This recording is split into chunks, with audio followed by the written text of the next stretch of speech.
I've always been very interested in religion, or when I was a small child, that would have been mythology.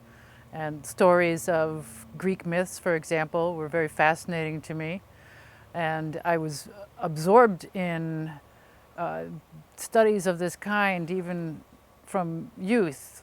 My family supplied me with reading materials that apparently were unusual, because now I look in retrospect and I think, well, I thought everybody was learning these kinds of things. Like, for example, National Geographic magazines and atlases, images of from all over the world, different cultures, colorful depictions of religious traditions and rituals that you can find in such publications.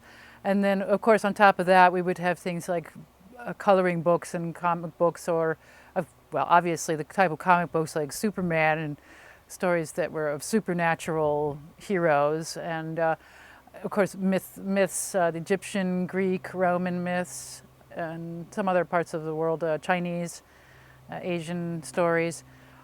All these stories were, so you didn't just have beautiful, colorful imagery, but the stories themselves were magical and mystical, and these things fascinated me. I became interested as an adult in religion after I had, interestingly enough, I had a born-again experience, born-again Christian. And at the same time as that was occurring, I came across an individual who was very knowledgeable about different religions. And so my interest was piqued in all religions. I had studied them in college. I had studied Greek civilization, so I was already interested in different religions, and Christianity I had studied. And so that my interest became very strongly piqued in a variety of religions. And then when I discovered the mythology within Christianity, I realized that almost nobody was talking about it. And it occurred to me that my background in archaeology, in classics, in Greek civilization, in the Greek language, and even dating back to when I was a child studying mythology, was very relevant to this field of Christian mythology too. I mean, even in Greek mythology, we have the god Apollo is really the son of God. So the sun is the son of God.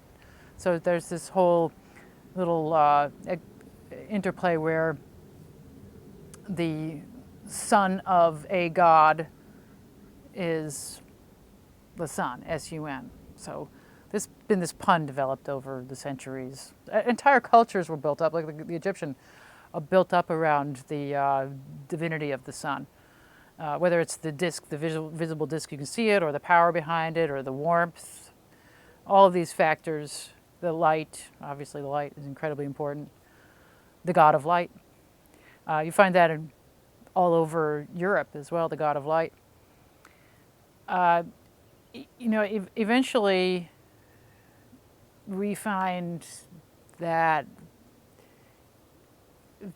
the Christian effort becomes intertwined with this.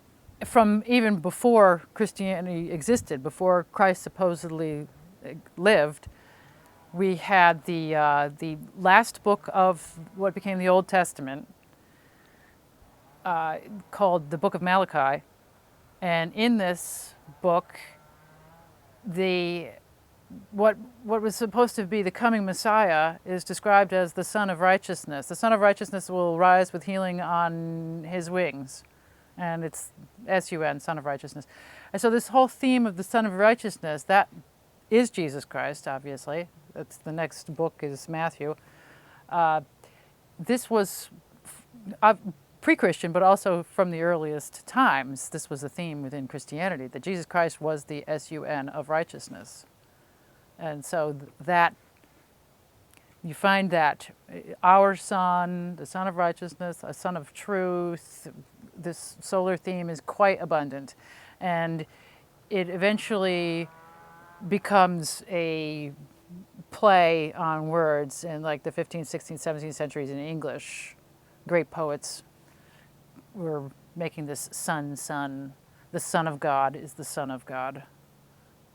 based on this long history of Sol Noster, our sun, being Jesus Christ.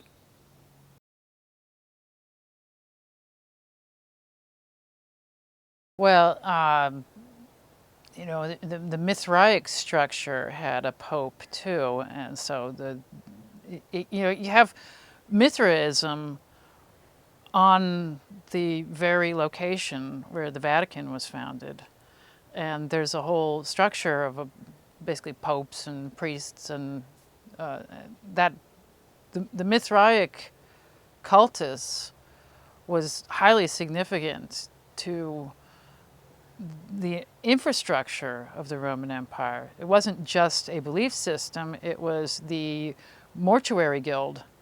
So anybody involved in burial was part of Mithraism.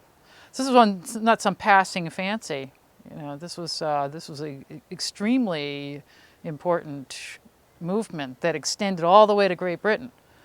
And there are Mithraic ruins. I mean, it's just an explosion of them in the 1st and 2nd centuries, far greater than anything we find of Christianity. And there's nothing in the 1st century of Christianity. So the correspondences between Christianity and Mithraism are very well known, and they were complained about in ancient times by the likes of Tertullian, for example, church father Tertullian. And so the finger pointing has always been that Mithraism copied Christianity, but we know that the Mithraic structure is under the Vatican. We know that Mithraism attained to massive popularity before Christianity did. So I mean we find this structure, this you know, the imperial cult probably, I mean, it has a titular head who's sort of like a pope and so forth. And we find this structure also within Mithraism. We find this structure within, as we earlier discussed, to some extent within like the Therapeute Brotherhood. So, so yeah, not even the Christian religious or church structure is original. In fact, the word for church, ecclesia, is can be found in pre-Christian texts referring to a congregation of some sort or another.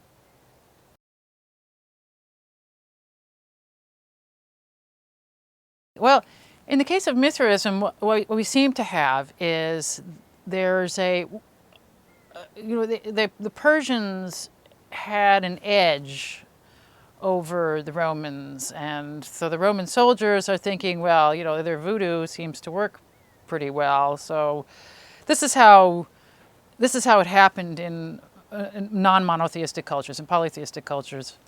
You know, I say non-monotheistic, well, because they do have a monotheism underlying a polytheism, and they're not necessarily separate.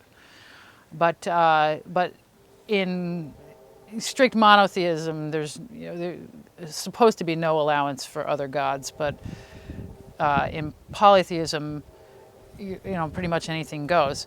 And so if I encounter you and you seem to be dominating in some field, and I want that supernatural capacity, then I might adopt your gods. I might say, whatever you're doing is working better for you. And so in this instance, it seems, I mean, the Romans would be open to anybody's gods as long as it empowered them. And now there wasn't a definitive god that they could point to with Judaism, because the Jews had actively worked to take their tribal god Yahweh and make him as cosmic as possible and not have a form. At the same time as they're doing that, making their tribal god formless, they're also outlawing imagery. And so you can't just say, pick up an idol and say, here's my god, now I'm going to worship. You know, so you can kind of see where the Romans would want to, they already had taken the gods of other cultures, and those gods sometimes had form, but weren't necessarily personified as human beings. I find that happening a lot in that period between the Greeks and the Romans. For example, the Buddha, when Alexander the Great pushes into India, he comes across Buddhism. Buddhism didn't necessarily depict the Buddha in this anthropomorphic way. And what we find is when the Greeks came together with, now we find all kinds of Greek art depicting Buddhism. And same thing with Mithras. Mithra was not necessarily depicted as a human being. You find Mithra as a sun god in a cart with rays coming off, it's like a happy face. But then when it hits the Greco-Roman culture, then you start seeing imagery this way. So again, we take a formless god of the Jews and it hits the Greco-Roman culture, and now we've got Jesus Christ, a personification.